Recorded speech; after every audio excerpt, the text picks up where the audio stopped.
So, as we continue our new series this morning, Rise Up, I think the word or the phrase which has come to my mind when I think about the situation that we find God's people in at the point that we come to in the passage, which is really a follow-on from Rosie, so very much it's important to see that all together. The sentence which comes to my mind is how far they have fallen. How far God's people have fallen. And actually, for us to really appreciate the magnitude, the fullness of how far they have fallen, we need to go back in time a bit. It's actually worthwhile going back in time to the very start of the books of Samuel. Because what we find is that at that time, Israel, they didn't have a king. Or should I rephrase that? They didn't have a human king, because their king was God. In many respects, Israel had everything that you could imagine that they needed. Their king was God. But Israel looked across at the other nations around them. And in the typical, the grass is greener on the other side. They looked across and they started saying, hang on a minute, we want a king like these other nations. We want somebody that will represent us to the other nations. And so they came to the prophet Samuel and they said that we want to choose a king. And Samuel said, you don't want to choose a king. This isn't what you want. Your king is God. The king that you choose is only going to take from you. And if you look at Samuel, you'll see that. It's a whole speech of him saying, this is not a good choice. He said, no, we want a king like the other nations do. And so Samuel went to God, and God said, if they want a king, so be it. And so the people chose a king. And they chose the king. This was King Saul, who was everything that you could imagine in a king, the Hercules of the time. It talked about how big he was, how good looking he was, what a great warrior he was. He would have been the envy of the nations. But if anybody knows the story of Saul, then you'll realize quite quickly that he may have been the king that they wanted, but he certainly was not the king that they needed. And then here we find ourselves fasting forward after approximately 20 successive kings. And what is the situation that God's people find themselves in? Well, it is an incredibly sorry state. Their kingdom has been split in two. You have Israel in the north and you have Judah in the south. They are now during a time of famine. This famine is both physical, but also it's a spiritual famine as well. Because you'll find that the king Ahab carried in the tradition which King Solomon had started of taking wives from other nations. And the wife that he took, Jezebel, well, she was a follower of King Baal. Not King Baal, the god Baal. And she influenced Ahab so much. Here we have God's people who chose a king for themselves, and time and again have realized how much that king wasn't the king that they needed. You'll find that as you look through the books of Samuel and as you go into 1 Kings, which in many respects you can use them to get a full breadth of this remarkable time in the history of God's people, you'll find that God often judged the kingship by a very simple criteria. It was very much by whether they were faithful to God alone. Were they willing to be servants of Yahweh? And it's estimated that approximately 8 out of these 20 kings came anywhere near that criteria of the kind of king that the people needed. The irony is that as Israel looked towards the other nations and began to be envious, to think that they wanted to be like these other nations, they brought themselves into a time of spiritual famine, which was then represented so poignantly as Elijah called on to God to demonstrate this physically in the time that they were at. And that irony wouldn't have been lost on God's people, because the god of Baal, he was often seen as the god of rain. He was the god that was supposed to be bringing down the rain to bless their people. The interesting thing is that if you look at the many plethora of gods from that period, so many of them would provide some form of prosperity, some sort of fertility. And yet, we'll discover there is a distinct difference between all of these gods with a lowercase g. I even do that in my notes just to make sure that I keep it in the right order. And our God, capital G, who isn't about bringing fertility and prosperity on God's people. Actually, God was about blessing the work of the hands of those who are faithful to him. And within this, there's this amazing truth that God, he sees people for their potential. He sees people for who he wants us to be. And we see through the whole biblical narrative, and especially in these stories during this time when Israel chose themselves a king, we see that he never gives up on trying to help us to achieve our potential. When we think about the title for this series of Rise Up, I think within that there's this image of potential, this challenge to us of are we really trying to reach the potential that God has for us? Or are we coming up with excuses as to why we're not quite able to follow in the way that God is calling us on? When we think about biblical images which capture this idea of potential, so often the image that we use is if you have a faith of a mustard seed. And I was thinking about this, and I was thinking, well, I don't want to go to the classic sort of like image there. I was thinking that I'd like to come up with an image which is more typical for us, because how many people here have recently seen a mustard seed grow into a tree? And I don't mean on Google or on YouTube, whatever it is. And so when I was thinking about what image might be appropriate, the one which came to my mind was the image of an acorn.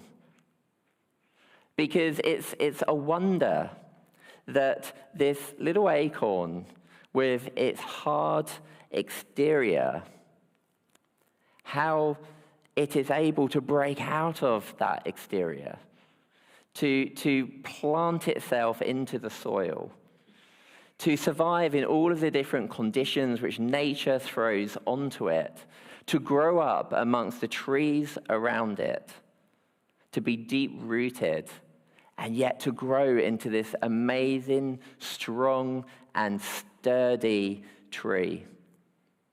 Within this seed, which we can all imagine, I thought I should get an acorn, and I didn't. But then I thought, well, online we could use special effects, and it could look like I've got an acorn in my hand. But I haven't done that either, so you all need to imagine what it looks like. But think of the potential within this acorn of what it's going to grow to be. as you begin to think about that, I'm sure many of you will have that imagery come into your head of a great oak tree that you can remember. And as I was thinking about that imagery myself, it reminded me of the tree outside the place where I grew up, outside Rochester Cathedral. And I always remember coming past this great tree outside the front, which until yesterday I always thought was an oak tree. But it's not. It's a counterpart tree. But it still gives a good example. And then I was then thinking about the other tree, which was in the news, which had been chopped down. And I was thinking, surely that's an oak tree, but it's not. It's Sycamore Gap. So obviously that's a sycamore tree. And the irony is that there's approximately 600 different species of oak in the world today, and I kept on thinking of other tree species other than oak, but there you go. The amazing thing is that as I was getting carried away with this image of the oak, what I then realized is that the Bible suggests that we are to be oaks of righteousness, to be mighty examples of God's splendor, with roots that run deep and trees that grow tall and branches that give support to those who need a place to rest. It's actually in the famous passage in Isaiah 61 where Jesus had sat down and said that these words have been fulfilled, that the Spirit of God is upon me. It's within that passage that it says, they will be called oaks of righteousness, the planting of the Lord to display his glory. They shall build up the ancient ruins. They shall raise up the former devastations. They shall repair the ruined cities, the devastations of many generations. So there is something so rich about this call of this metaphor of us as followers of Christ, as servants to God, to be like the mighty oak, which means so much to so many people. Over the years, it has been a source of shelter. It has been a provider of food, of grains. It even has healing properties. And when I think about the properties of oak, one of the big things is that oak trees, they have a longevity to them. The oldest oak in the UK is believed to be about 1,000 years old. And over this week, I'm a part of the mountain rescue team, and we had a call out this week, and it was a particularly tricky call out because it was in the middle of the night, and it was an 83-year-old runner, which is amazing. But unfortunately, he got himself into a spot of bother in a woodland where there had been some very serious storm damage from the storms a couple of years ago.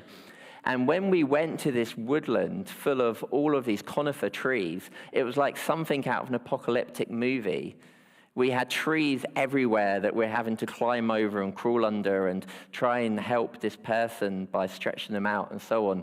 And this doesn't really have anything to do with it. But in the end, a helicopter sent down a guy on a winch that was able to wiggle his way down and take this guy to safety. But when I think about that scene, if they were oak trees, it wouldn't have looked like that. Because the roots, they weren't as deep. The trees were more fragile. There's something in this image of this faithfulness to God, which allows us to become powerful instruments of God's love. And if we take that metaphor and we apply this to people, you might begin to think of people that you know that capture this idea of an oak of righteousness. The person which came to my mind straight away was Eugene Peterson, who has touched countless lives by diligently being a servant of God, by being just overwhelmed by just so much of what the Bible is able to offer into the world, that he spent the time to translate it in a way that people would be able to find it easier to understand. He had a pastoral heart, a quiet demeanor, which, unlike so many of celebrity pastors, today it seems to be that his life has just left behind this strength, this example of what it means to be a real servant leader. And actually, if we consider this, there are so many everyday heroes who, in quiet acts of faith and compassion, make the world a better place. David was talking about that earlier when he said, we don't need to always seek to do the big things. Instead, if we are faithful to God, if we are oaks of righteousness, then that example that we can give to others, we should never underestimate it. God uses the faithful so that we might reach our potential. While all of these other gods with lowercase g promise prosperity and fertility and riches, God of Israel promises to bless the work of those who are faithful to him. We find that in Deuteronomy chapter 28, where it says, if you will only obey the Lord your God by diligently observing all his commandments that I am commanding you today, the Lord your God will set you high above all the nations of the earth. All these blessings shall come upon you and overtake you if you obey the Lord your God. Blessed shall you be in the city, and blessed shall you be in the field.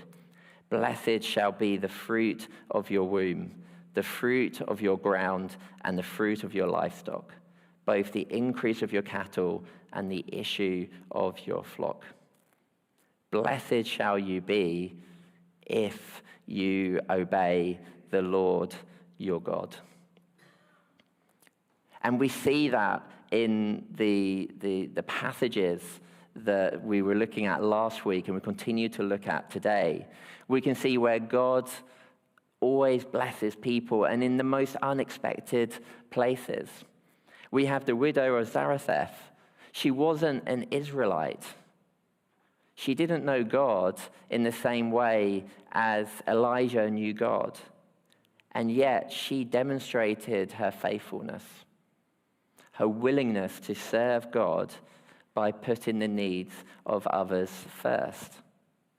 And in that, God provided to her.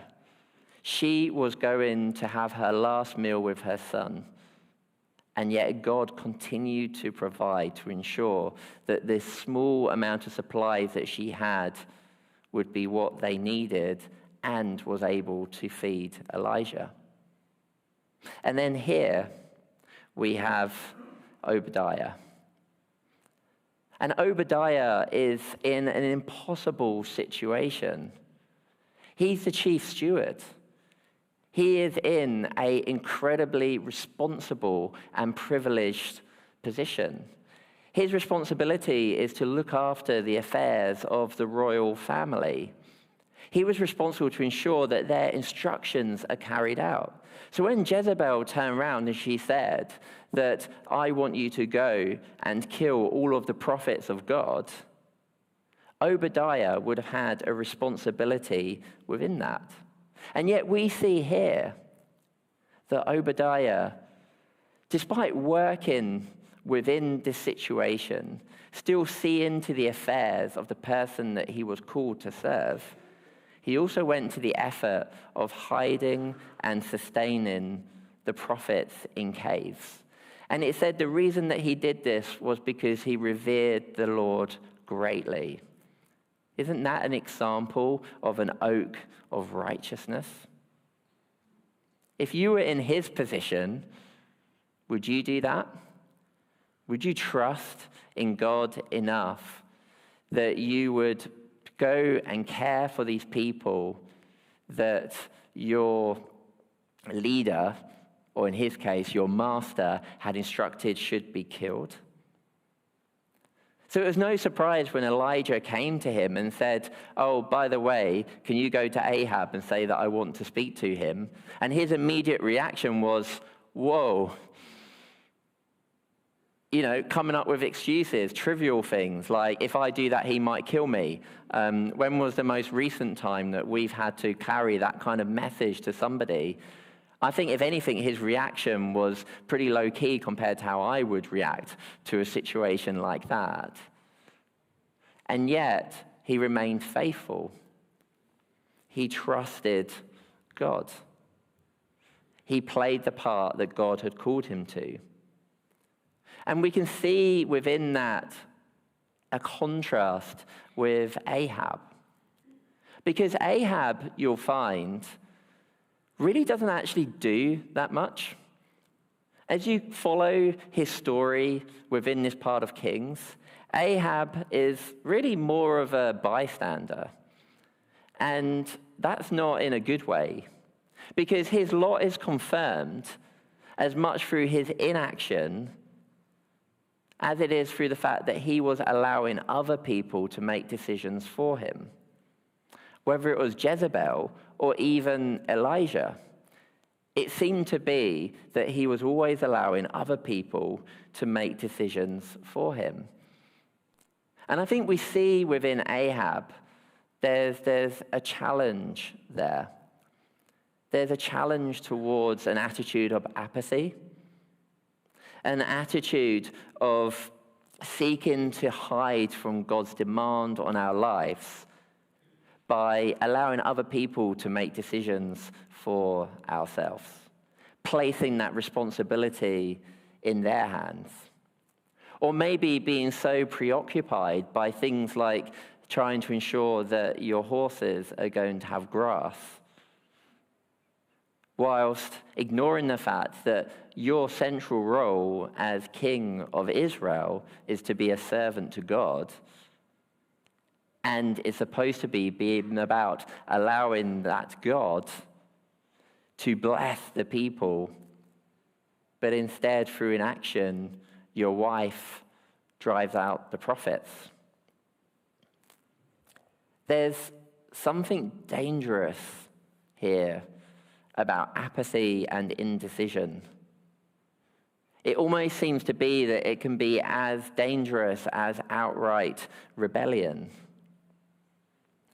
And I think that's because if God uses the faithful to help realize our potential, then sometimes by even just trying to get away with not serving with God, we can be rebelling against him. In this respect, God is our author of faith. It's not a blind thing. It's following in the steps that God has laid out for us. It's recognizing that within all of us, God has planted seeds of potential. But it's our responsibility, like Obadiah, like Elijah, like the widow at Zarephath, to actually take that step, to allow God to nurture what is inside us, to see where that might take us. It is a choice to be obedient to God's will on our lives. Or we could be like Ahab, and we could allow the world to passively shape us. There's a contrast between the two. On one side, you have the oppression, the famine, and the drought. And on the other side, you've got God's will to lift up the downtrodden, to nurture people and help them flourish. And I think as we think about where we are as SBC today, I think there's something quite poignant with that image. I wonder if some people might be wrestling with the question of thinking about how far have we fallen? Or what does the landscape look like as we look out? But actually, the amazing thing is there is no doubt that God has planted seeds of potential in his church. And that he has great things for his church, for us at SBC. And I think that there is a challenge at the moment for us, a challenge for the faithful. Are we going to put that extra effort in to follow God's will on our lives? Are we going to be trying to seek out what it is that God is calling us to so that we can be a part of this amazing work that God has set out before us? And it was in James that it talked about praying and serving. It said, the prayer of the righteous is powerful and effective. Elijah was a human being like us, and he prayed fervently that it might not rain, and for 3 years and 6 months it did not rain on the earth. Then he prayed again, and the heaven gave rain, and the earth yielded its harvest. James, the book of James, is an amazing testament to faithfulness in prayer, and then demonstrating that in what we do, who we are. And I think that's the challenge for us today, especially as we face a lot of work in the future. And that's exciting, and that's something for all of us to be involved in. And so I just wanted to just finish with a poem, like a prayer, just as we just spend a little time and just think about this call on God in our lives. So I just ask you just to find that place where you're ready to listen to these words, to spend that time with God, to offer yourself to him so that he might use you to enact his will in the world. It seemed far too small, a tiny thing to offer him. Still she gave it all, and it made her heart sing. In the laying down her seas of life and faith, she knew she didn't own how they would be displayed. In her faltering hands, they resembled dust and ashes, handfuls of broken dreams waiting to be resurrected. But he saw great potential in every tear, hurt, and pain. As she surrendered it all, he blew away each trace of shame.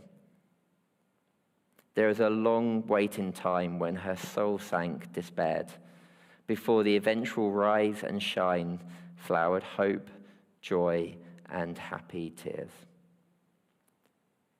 Amen. That was a poem by Joy Lenton.